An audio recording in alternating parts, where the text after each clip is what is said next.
여러분 반갑습니다. 안녕하세요. 영남이공대학교 김동준 교수입니다. 제가 최근에 유튜브 촬영을 하면서 몇 편을 찍었는데 조금 어둡다는 얘기 들어서 제 연구실의 방향을 좀 바꿔봤습니다. 조금 밝아졌는지요?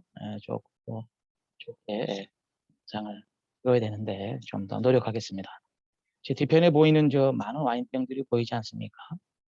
저 올드와인들의 제가 시음했던 것들의 일부인데요. 또 나중에 시간이 되면 하나하나 설명을 드리기로 하고요. 조금 더 밝은 영상을 드리려고 바꿔봤습니다. 그다음에 또 나비넥타이, 보타이도 좀 냈습니다. 조금 아, 노력하는 모습이 보이죠? 네, 조금 더 노력하겠습니다. 그리고 지난 시간에 코로나19에 관련된 환경 그리고 그 속에서 와인을 통해서 우리가 어떻게 조금 더 즐거움을 가질 것인가라는 첫 번째 영상을 찍었었는데요. 오늘은 코로나에 관계되는 두 번째, 물론 영상은 여러 가지가 있지만 코로나에 관계되는 것은 두 번째입니다. 그래서 코로나가 지속이 될수록 우리가 좀 우울해지잖아요. 이런 것을 우리가 코로나 블루라는 단어가 생겼습니다. 그래서 사람들끼리 피하기도 하고 혼자 있기도 하고 우울하기도 하고 또 뭐 경제적인 문제도 생기기도 하고요. 여러 가지가 있기 때문에 이런 현상이 생겼는데 이것 또한 우리가 와인을 통해서 어떻게 극복할 수 있을 것인가 이런 것들에 대해서 한번 얘기를 해보기로 하고요. 또 관련된 재미있는 얘기가 있으면 곁들여서 뭐 길지 않게 여러분들 길면 잘 안 듣더라고요. 그래서 적당한 시간 분량을 해서 재미있게 하도록 하겠습니다. 들어가겠습니다.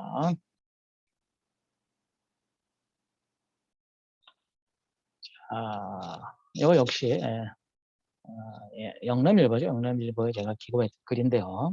코로나에 관계되는 겁니다. 제목은 코로나 블루 치료제 와인. 멋있죠? 네. 지금 이 시대에 와인이 어떻게 우울증을 치료할 것인가. 더군다나 또 재미있는 와인 이야기를 곁들여 드리도록 하겠습니다. 이제 와인 기사복 사진이 또한 있고요.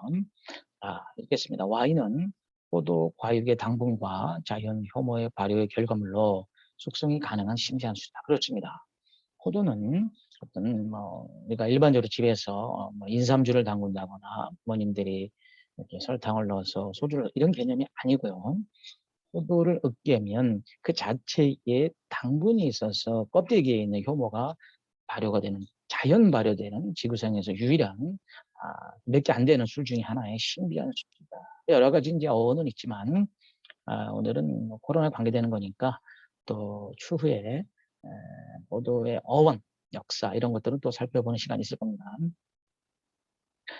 아르메니아와 조지아에서 여러 가지 역사적 기록을 보면요. 다양한 설이 있지만 그나마 정통적인 학설은 아르메니아와 조지아 지역에서 이 지역에서 처음 만들기 시작했다라는 흔적, 유물, 기록들이 많이 남아 있습니다. 지금도 발굴이 되고 있죠. 시작해서 그리스, 로마를 거쳐서 로마가 사실 전성기죠. 그래서 로마가 프랑스 부르고뉴 지역에 침공했을 때 너무 좋은 지역이 있어서 그 지역을 아예 로마 이름 붙였습니다. 로마네입니다. 그래서 본 지역의 로마네, 본 로마네 이렇게 되는 거고요. 그 유명한 꽁띠, 로마네 꽁띠의 로마네가 이런 어원을 갖는다는 겁니다. 여러분들이 와인 공부할 때 역사와 지리를 함께 하는 것도 하나의 묘미가 될 수 있겠습니다. 이런 전쟁의 포화 속에서도 살아남은 유산이기도 합니다. 그렇습니다. 여러 가지 이유가 있겠지만 전쟁을 수행함으로써 또 술도 필요했겠지만 더군다나 귀한 맛있는 술들의 포도밭을 침공하지 않는 전쟁에서의 그런 어떤 군사협정 같은 것들이 있는 이런 역사 이런 것들을 우리가 한번 생각해 볼 필요가 있겠습니다. 또 하나의 측면이 있죠. 이런 전쟁 측면이 아니라 위생이라든가 우리 어떤 과학의 발달 또는 어떤 기술의 발달 과정 속에서 와인이 맥을 같이 해왔다.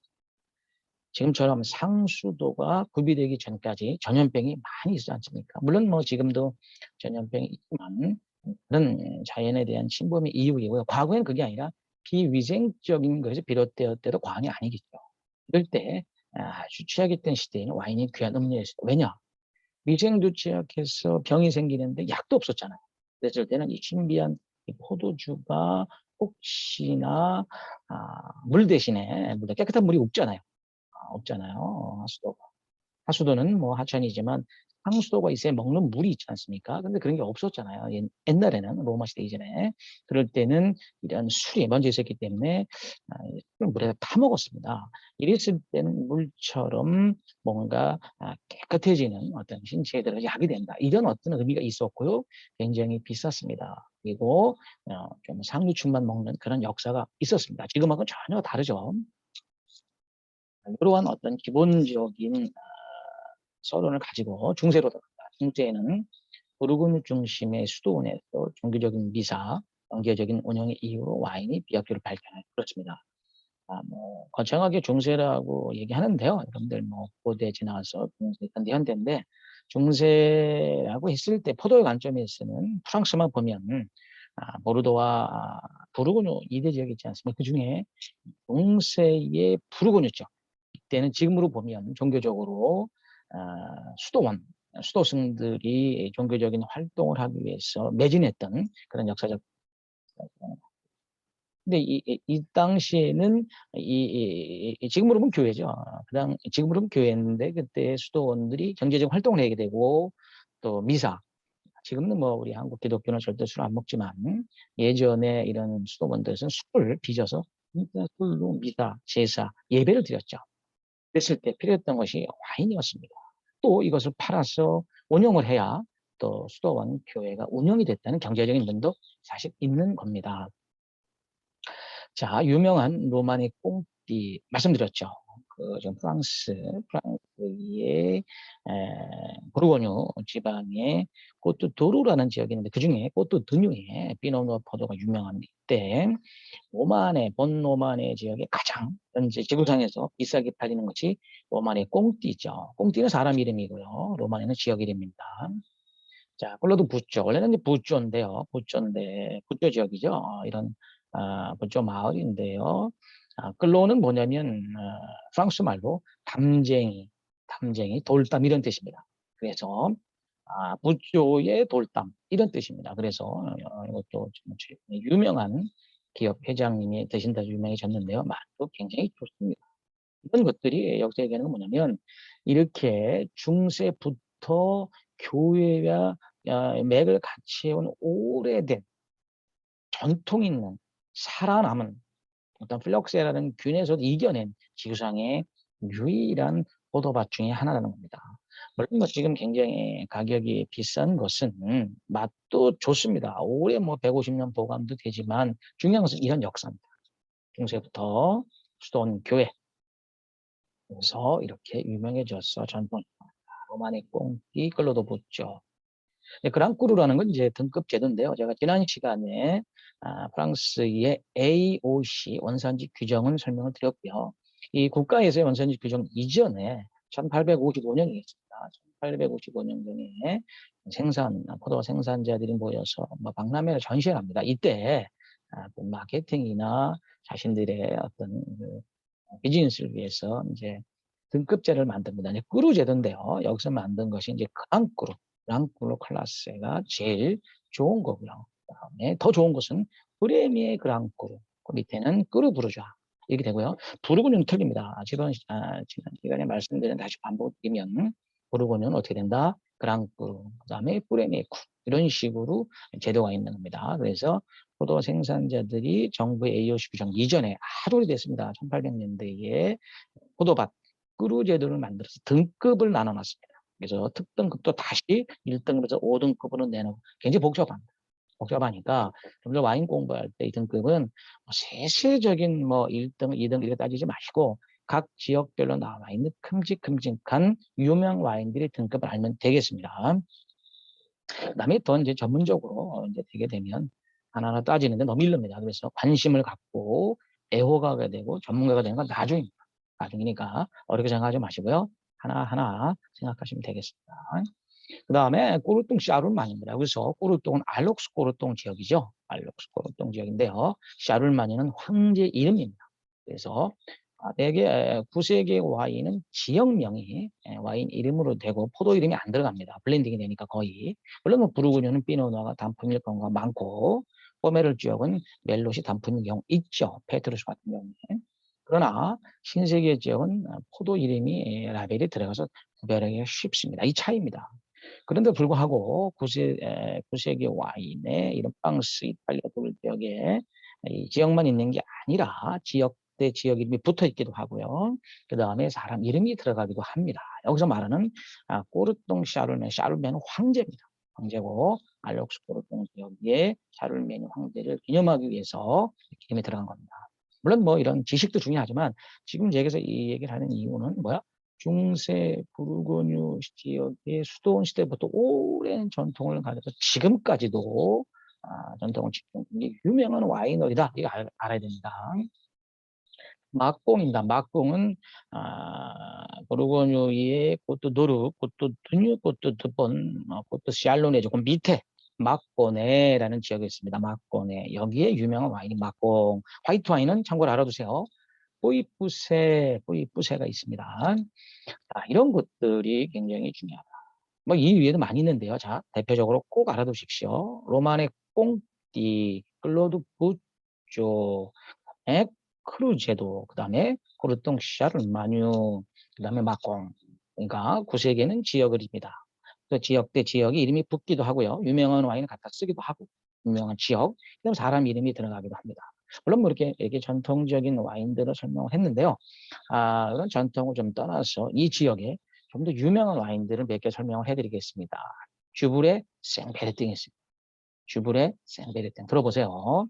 그 다음에 모레이 쌍뜨네, 모레이 쌍뜨네. 그 다음에 샹볼 미제니. 그 다음에 뉴센 조르지, 뉴센 조르지입니다. 그 다음에 아까 말씀드린 그 알록스 코트롱, 이건 이제 코트 드본, 그 남쪽 지역이고, 물론 뭐 이렇게 경계에 붙어 있기도 합니다. 경계에 붙어 있기도 합니다. 코트 드본이지만 경계에 있기도 하고요. 가보면 세세하게 분화되어 있기 때문에 가깝게 보이기도 합니다. 그 다음에 코트 드본 쪽으로 가면 쌍뜨니, 그 다음에 볼레이, 들어보세요. 볼레이, 포마르, 이런 거 얘기했고요. 그 다음 화이트 와인으로 가면 뭐가 되겠습니까? 그렇죠.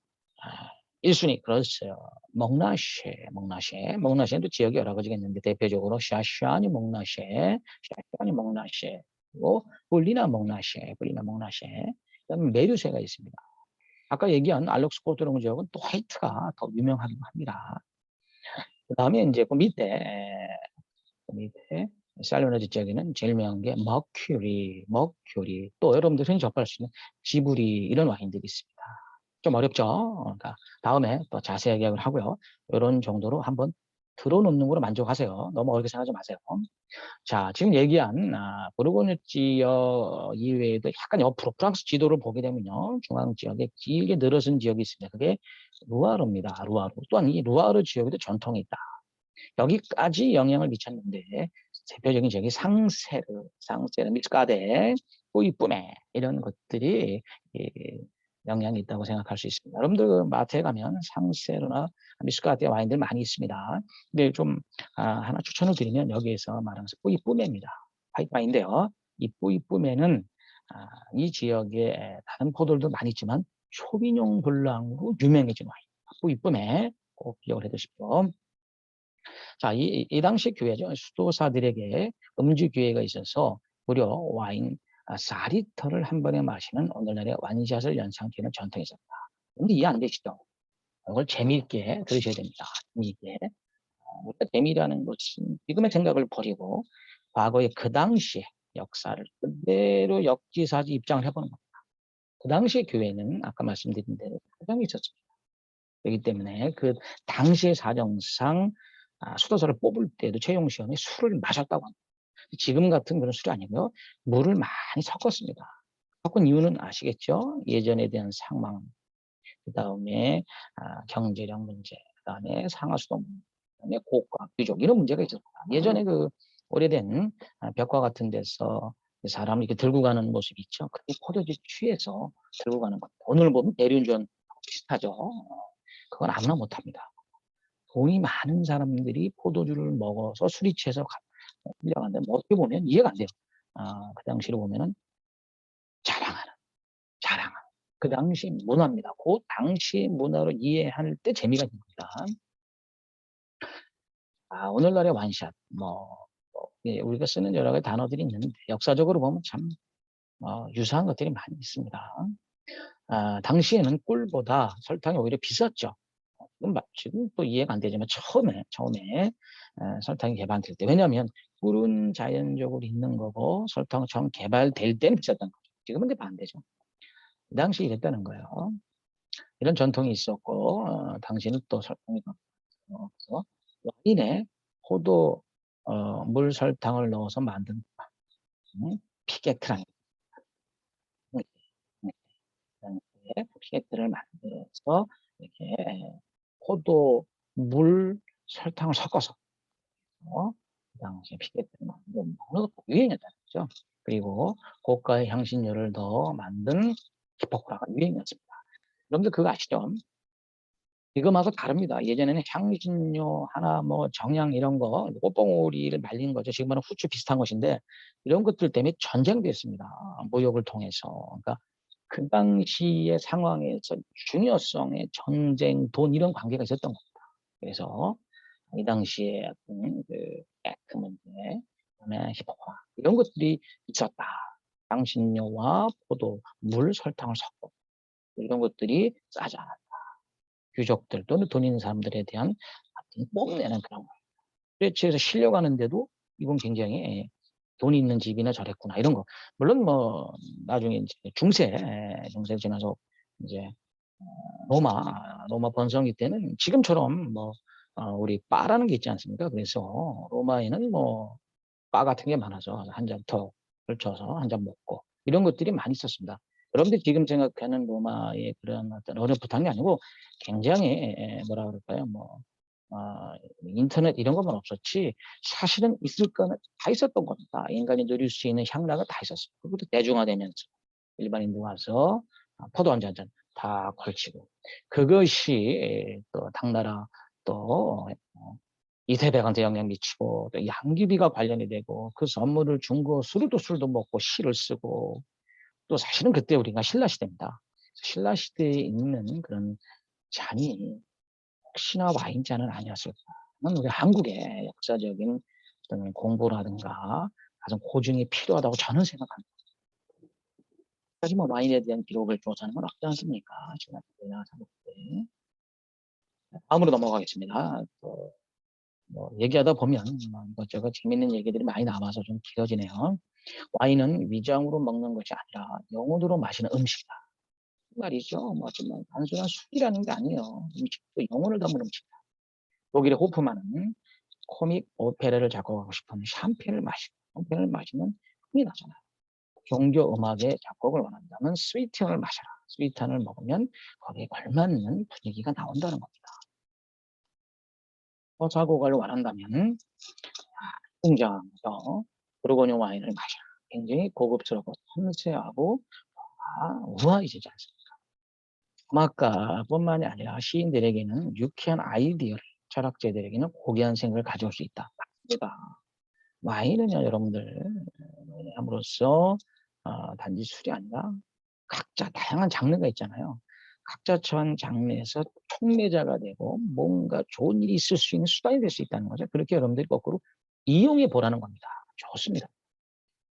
플라톤은 형연에서 약간의 취기는 철학을 하는 데 도움을 준다고 했다. 그렇습니다. 실질적으로 우리가 잘 관심 갖지 않지만 그 당시에 이 사람들은 각 분야의 대가가 될 수 있었더니만 항상 와인을 함께 했습니다. 우리는 그런 측면에서 한번 살펴보고 제가 이 글을 쓴 겁니다. 자, 다음입니다. 프랑스의 보들레르 굉장히 유명한 시인이죠. 아기꽃 한 번쯤 여러분들은 다 보셨을 겁니다. 이 집에서 와인의 색, 맛과는 관계없는 알코올, 광기에 관심을 뒀습니다. 그랬죠. 읽어보면 흥미가 있습니다. 이 당시대에 살았던 사람들입니다. 당나라 이태백은 시인 아시죠? 술 먹고 시를 써서 유명해진 그런 사람. 이 술이 여러분 와인이었다는 거 아세요? 이런 식으로 역사를 바라봐요. 생전에 1059편의 시를 지었는데 이 중에서 6분의 1 정도가 술에 관한 내용 자체가 그런 거예요. 아시죠? 이미 알려진 사실입니다. 그러나 페르시아 여인이 운영하는 바에서 당시에 페르시아 여인이 운영하는 바들이 그 당시에 많이 있었습니다. 왜? 로마로 통합이 되지만 많은 흔적들이 같이 있었기 때문이죠. 여기서 실크로드 길 있잖아요. 무역길 쭉 동양으로. 거기를 이렇게 여행하는 분들 꽤 있죠. 유리 세공잔을 양귀비로부터 받아 와인에 흠뻑 채우했다는 사실을 잘 모르시죠. 역사적 기록이 있습니다. 그게 우리나라 신라시대. 요거를 우리가 한번 관점을 가질 필요가 있습니다.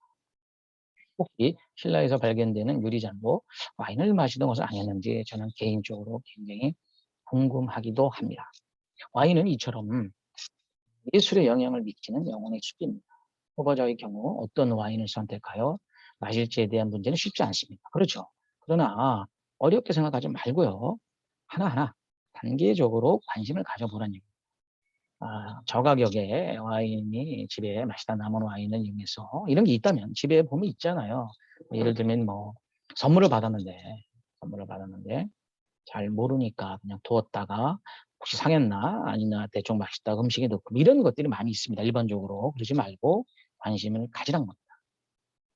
모든 게 관심이고요. 그럼 재미가 생기고 확대가 됩니다.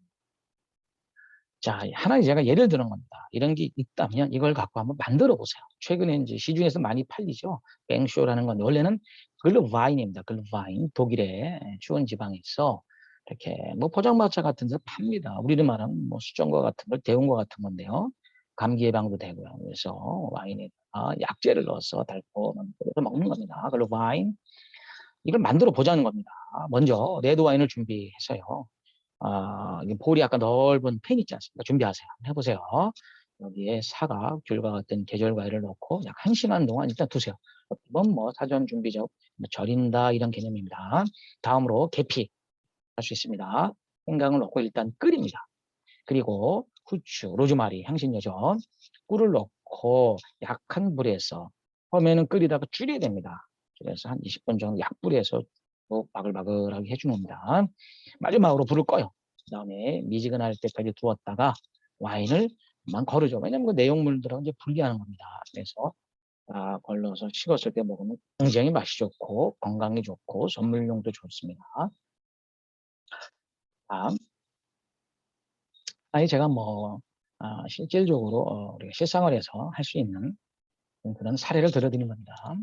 코로나19로 일상에 큰 변화가 생기면서 우울증과 무기력감이 커지고 있습니다. 이게 이제 코로나 블루죠. 외식도 밖에 나가서 음식도 잘 못 먹고 포장을 하거나 차에서 식사를 하게 되는 경우도 종종 있지 않습니까? 답답하고 불안하고 두렵고 주변 사람들을 경계하는 습관이 우리도 모르는 사이에 지금 늘어나고 있는 것이 사실입니다.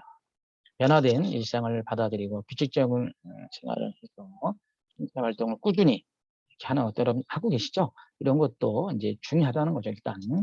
그렇지만 와인 한 잔으로 코로나 불내 치유에 도움이 된다면 그 의미가 크다고 할 수 있겠습니다.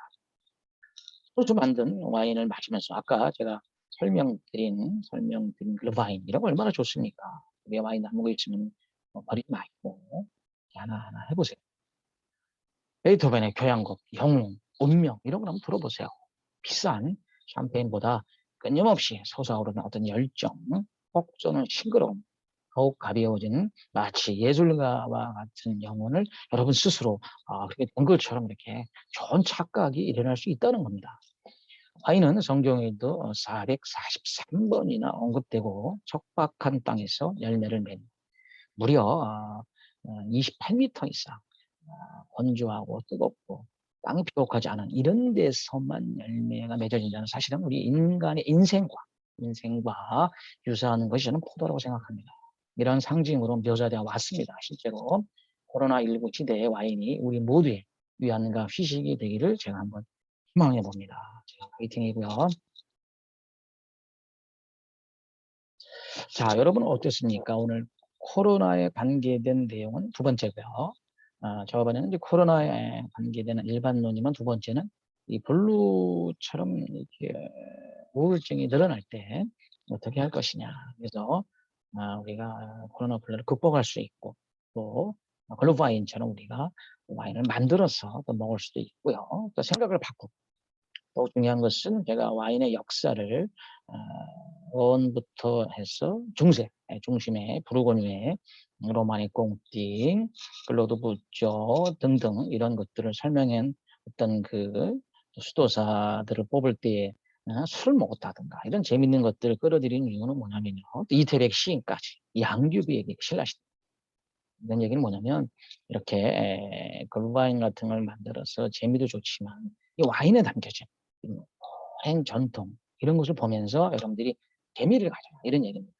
그저 선물 하나 받아서 이렇게 놨다가 또 꺼내서 버리고 그러지 마시고 만들어 먹기도 하고 또는 이렇게 관심을 가져서 역사 지리 공부를 하면 재밌잖아요.